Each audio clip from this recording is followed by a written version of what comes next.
Yeah, so we brought you here and we really wanted to learn more about your book. We got a little bit of a sneak peek of the info behind it and your backstory, but can you kind of go in and delve into the story behind your book and the info in it? Yeah, so like I said, it's one of the things I talk about in the book is this college, the Evergreen State College, and then I talk about a second campus, California State University, Monterey Bay, which you Okay. might know. Yes, yeah. Yeah, just down the road. And I picked those two schools because they are both alternative schools and they're both relatively young. So Evergreen opened in 1972, or I think their first academic year was 71, 72. And then Monterey Bay opened in 95. They first started admitting students in 95.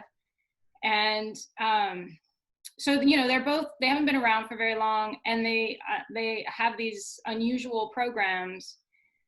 And so the point of the book is that I look back at the history of these two campuses, how they started, how the faculty who founded the campus talk about each project.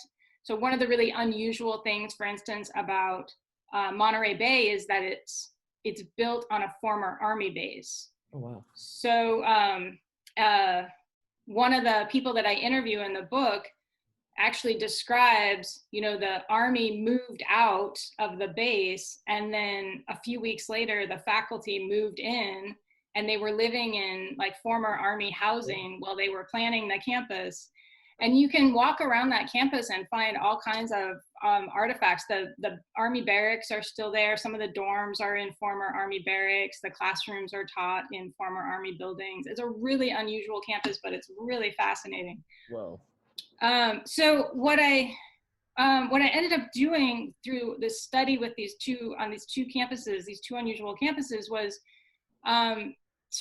to focus on how the faculty who founded them really advocated for the campuses that they were building. And so all throughout their work, they are explaining why they're doing what they're doing and why this decision and not this decision, and why they want to organize classes this way and not this way.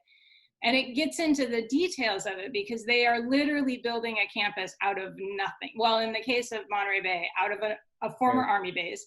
And at Evergreen, they didn't even have any buildings when they opened. They had to borrow buildings from all over the city because the campus hadn't been built yet. Oh, geez. So they were literally building a campus out of like what was just forest in the 1970s. And so every decision was like this really intentional decision, like we want to do this and not this, and we want to do this and not this. And so what you get is this really great study into how we might advocate, all educators might advocate better for our colleges by taking the same intentional approach that these founders took, to say, here's why we do what we do. Here's why we do it this way and not this way.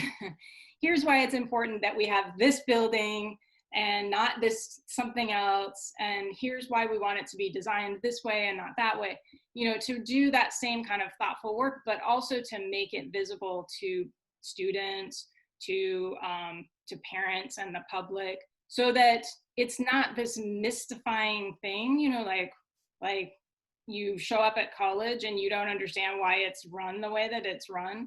The whole point is that the value of college is not self-evident, and that if we really want to be good educators and good advocates for what we do, that we will talk about why we do it the way that we do, and make its significance and the intentions behind our work visible to other people, so that why we're doing it this way. So that's the main argument of the book. Oh,